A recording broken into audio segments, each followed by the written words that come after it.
ते जरा मागे आता शांत बसायला सांगा. सातत्याने आपण जनतेची गाठीभेटी घेत आहे, लोकही गर्दी करत आहेत, काय सांगता? शेवटी पालकमंत्री असलो तरी या जिल्ह्याचा सेवक म्हणून या जिल्ह्याच्या लोकांच्या अडीअडचणी दूर करणं हे माझं मूळ कर्तव्य आहे. आणि म्हणून लोकांशी जास्तीत जास्त संवाद करणं, त्यांची गाठीभेटी घेणं आणि त्यांचे प्रश्न लवकरात लवकर सोडवणं हे माझं कर्तव्य आहे. आणि म्हणून आम्ही हे पालकमंत्री कक्ष सुरू केला होता आणि त्याप्रमाणे आज ह्या पालकमंत्री कक्षामध्ये बसून माझ्या जनतेची जे काही अडीअडचणी आहेत, निवेदनं आहेत, ते सोडवण्याच्या दृष्टिकोनातून आज आम्ही हा संवादाची बैठक इथे आयोजित केली होती. मोठ्या प्रमाणामध्ये लोक आली, त्यांनी त्यांच्या निवेदनावर आमच्याकडून न्याय मिळवून घेतला आणि असंच ह्या जिल्ह्यामध्ये जिल्ह्याच्या जनतेशी सातत्याने संवाद ठेवणं. आता माझ्याबरोबर माझे आमचे जिल्हा परिषद अध्यक्ष पण आहे, जिल्हा बँकेचे अध्यक्ष आहे, उपाध्यक्ष, अन्य लोकप्रतिनिधी पण इथे आहेत. आणि म्हणून जनतेचे सेवक म्हणून आम्ही जेवढे जास्त जनतेच्या जवळ जाऊ, जनतेला थांबून ठेवण्यापेक्षा जनतेचे प्रश्न लवकर सोडवणं हे आमचं काम आहे, कर्तव्य आहे आणि तेच आम्ही करण्यासाठी आज इथे जमलेलो आहे. अनधिकृत व्यवसायावरती आपण धडक कारवाई करताय, मात्र आता जर बघितलं तर कालावड खाडीमध्ये मोठ्या प्रमाणात वाळू उपसा होत आहे. या ठिकाणी तळाशीलचे ग्रामस्थ आंदोलन करतायत खाडीमध्ये उतरून. कालच त्या संदर्भात आमदार निलेश राणेजी असतील, मी स्वतः असेल, आम्ही सगळे शासकीय यंत्रणेच्या संपर्कात आहोत, महसूल यंत्रणेच्या संपर्कात आहोत. अनधिकृत अशा पद्धतीचा कोणी वाळू उपसा करत असेल तर आम्ही जिल्हा प्रशासन म्हणून आम्ही सहन करणार नाही. म्हणून त्या पद्धतीचे निर्देश आणि आदेश संबंधित अधिकाऱ्यांना दिलेले आहेत आणि म्हणून ह्या सगळ्यावर करडी नजर आमच्या लोकांची आहे. म्हणून जनतेने निश्चिंत राहावं. शक्तीपीठ महामार्गाचे काही गावं आहेत ते वगळण्यात आले, काही गावं ॲडिशनल ॲड करण्यात आले, त्याच्यामध्ये कशा प्रकारे हा रूट असेल आणि त्याचा फायदा कसा कोकणाला? बघा, शक्तीपीठ महामार्ग हा आपल्यासाठी विकास मार्ग आहे. जेव्हा त्याचा ओरिजिनल प्लॅन बाहेर आला तेव्हा मी असो, आमचे मनीष दळवीजी असो, आम्ही काही मंत्रालय स्तरातल्या अधिकाऱ्यांबरोबर बसलो आणि त्याच्यामध्ये बाधित झालेली गावं ज्याच्यामध्ये आमचं बांदा बाजारपेठ पण बाधित होत होता, अन्य प्रमुख गावं पण बाधित होत होती आणि तिकडच्या सगळ्या लोकांशी चर्चा केल्यानंतर आदरणीय राणे साहेबांनी कलेक्टर ऑफिसमध्ये मुख्याधिकारी जिल्हाधिकारी कार्यालयामध्ये बैठक घेतली आणि मग तिथेच आमचं ठरलं की लोकांचे जे विरोध आहेत, बांदा ही आमच्या जिल्ह्यातली फार प्रमुख बाजारपेठ आहे, म्हणून अशा बाजारपेठांना किंवा अशा गावांना वगळून हा महामार्ग जो विकासाच्या दृष्टिकोनातून अतिशय महत्त्वाचा आहे, त्याला आपण पहिला जो प्लॅन होता त्याचा जास्त फायदा गोवाकडे होत होता, कारण तो रस्ता निघतच होता डायरेक्ट गोव्यामध्ये. आपण सुचवलं की बाबा महामार्ग करतच असाल तर तुम्ही जिल्ह्याला त्याचा फायदा कसा होईल या दृष्टिकोनातून आपण पहा. त्याप्रमाणे 0 पॉईंट आणि मळगाव ह्या दोन्ही पॉईंट आम्ही सुचवलेले आहेत.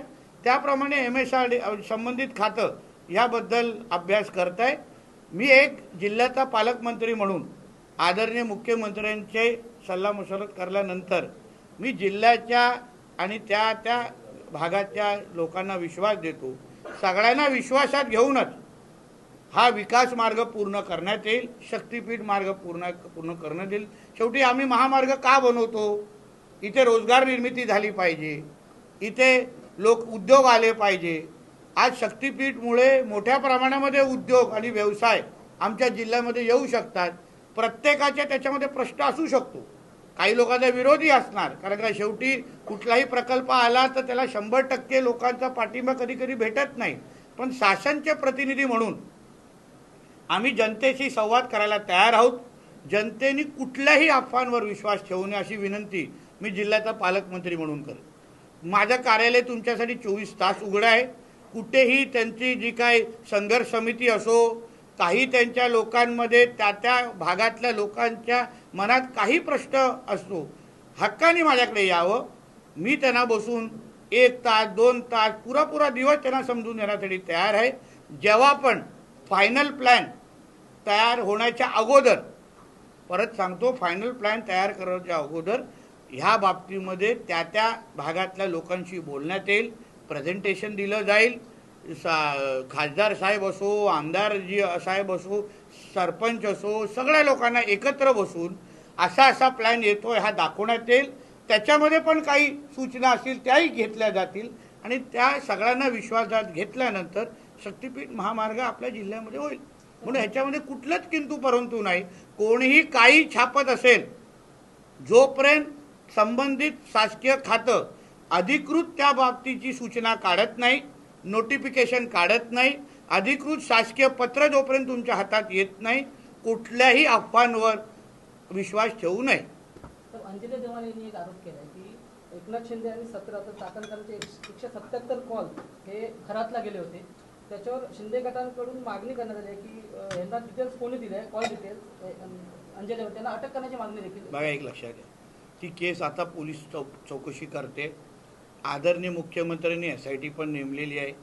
चौकशी सुरू होत असताना पोलीस प्रत्येक बारकाईचा अभ्यास करतात. शेवटी ती केस का महत्त्वाची आहे, कारण की असंख्य माता भगिनी त्या भविष्याशी निगडीत असलेली ती केस आहे खराची. असंख्य माता भगिनींना त्या निमित्ताने न्याय मिळणार आहे आणि म्हणून कोणालाही काही बोलायचं असेल, काही आरोप करायचे, तर SITला त्या संदर्भात त्यांनी संवाद साधावा किंवा माहिती द्यावी. आता कोणी काय माहिती दिली असेल तर त्यावर SIT भूमिका घेईल ना. राज्य सरकारने स्थापन केलेली SIT आहे आणि म्हणून कोणी काय आरोप केले असतील, काय नवीन माहिती दिली असेल तर SIT त्याच्या बाबतीमध्ये चौकशी करेल. मुंबईमध्ये काल आपली एक सभा झाली होती. त्या ठिकाणी आपण म्हटलं होतं सकल हिंदू समाजाची सभा झाली. स्वराज्याची लढाई ही इस्लाम आणि हिंदू विरुद्ध मुसलमानाशी होती. शिवरायांच्या सैन्यात मुस्लिम होते, तर काय पाकिस्तान अब्बा मोदायला गेला होता का, असंही आपण हे केलं. पण खरं आहे ना, त्याच्यामध्ये चुकीचं काहीच नाही आहे. औरंगजेब असेल, ज्याला आम्ही औरंग्या म्हणतो, टिप्या असेल, या सगळ्या लोकांनी, तुम्ही अगर इतिहास व्यवस्थित पद्धतीने स्वराज्याचं किंवा एकंदरीत मुघलांचा अगर इतिहास वाचला तर त्याच्यामध्ये मूर्ती मंदिरं तोडली, हिंदू माता भगिनींची आबरू लुटली, त्याच्यामध्ये धर्मांतर असंख्य मोठ्या प्रमाणामध्ये केलं.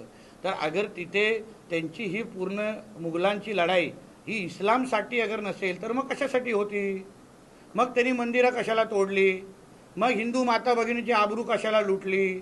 मग त्यांना धर्मांतर करायला का गरज भासली? आणि म्हणून मी जे काही सत्य इतिहास, सत्य परिस्थिती आहे, ही सत्य माहिती आहे लोकांच्या समोर मांडलेली आहे. कोणाला त्याच्यावर काय आक्षेप असेल तर बोलतील ना माझ्याशी. जेव्हा छत्रपती संभाजी महाराजांना जेव्हा औरंग्या मारत होत, म्हणजे जे काय त्यांचे हाल करत होता, तेव्हा त्यांच्याकडून स्वराज्य मागितलं नाही, त्यांची दौलत मागितली नाही. त्यांना सांगितलं तुम्ही तुमचा धर्म बदला, हो की नाही? मग ती लढाई धर्माचीच होती. तेच तर मी काल बोललोय. साहेब, जयमुडी निलेश चंद्र यांनी आपल्या छत्रपती शिवाजी महाराजांची परत आपण मुख्यमंत्री हवा. एक लक्षात घ्या, हे अशा कुठल्याही गोष्टीला माझं काही समर्थन नाही. त्यांनी काय बोलावं हा त्यांचा विषय आहे. एक लक्षात घ्या, मुळामध्ये छत्रपती शिवाजी महाराजांची तुलना कोणाचीच होऊ शकत नाही. आम्ही त्यांच्या पायाच्या धुळी एवढं पण नाही आहोत आणि म्हणून कोणी कोणाची भावना व्यक्त केली असेल तर ते आम्हा लोकांना कोणाला मान्य नाही. राज्याला अतिशय कर्तबगार मुख्यमंत्री आणि ते पुढचे 25 वर्ष आदरणीय देवेंद्र फडणवीसच आमचे मुख्यमंत्री असणार. म्हणून कोणी कोणाला भावना व्यक्त केली असतील तर मी सभेच्या नंतर त्यांच्याकडे माझी नाराजगी व्यक्त केली आहे. उपमुख्यमंत्री सुनेत्रा पवार यांनी उद्धव ठाकरेंना फोन करून बारामतीची विधानसभा निवडणूक आहे त्यांनी पाठिंबा द्यावा अशी विनंती केली आहे आणि त्यासोबत काँग्रेस नेत्याने आपण पाठिंबा देण्यासाठी विनंती करण्यासाठी म्हणतात. शेवटी आदरणीय अजितदादा पवार साहेबांचे संबंध हे सगळ्याच राजकीय पक्षांबरोबर होते. त्यांनी काँग्रेसमध्ये पण मोठा काळ त्यांच्याबरोबर खांद्याला खांदा लावून काम केलेलं आहे. आज त्यांच्या दुर्दैवी मृत्यूनंतर मुळात ह्या निवडणुका ह्या बिनविरोध झाल्या पाहिजे. हे निवडणुका किंवा राजकारण करण्याची वेळ नसते. एक समाजामध्ये एक चांगले संकेत द्यायचे असतात, संदेश द्यायचे असतात. ह्यासाठी ह्या पोटनिवडणुका बिनविरोध होण्याची मागणी सगळ्याच स्तरातून होते आहे. त्याचा विचार त्या संबंधित पक्षांनी पण केला पाहिजे, काँग्रेससारख्या.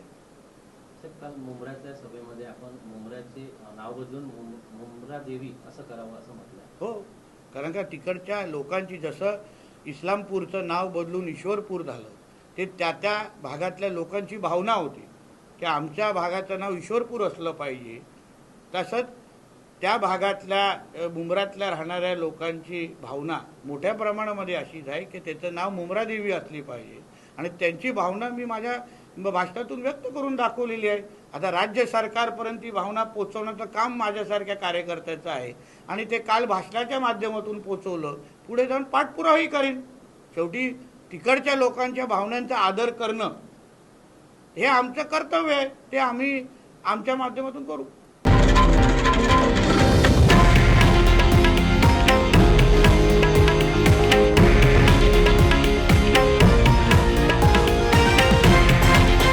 हे आहे देशातील नंबर 1 न्यूज नेटवर्क आणि आपण पाहत आहात TV9 मराठी, एकमेव.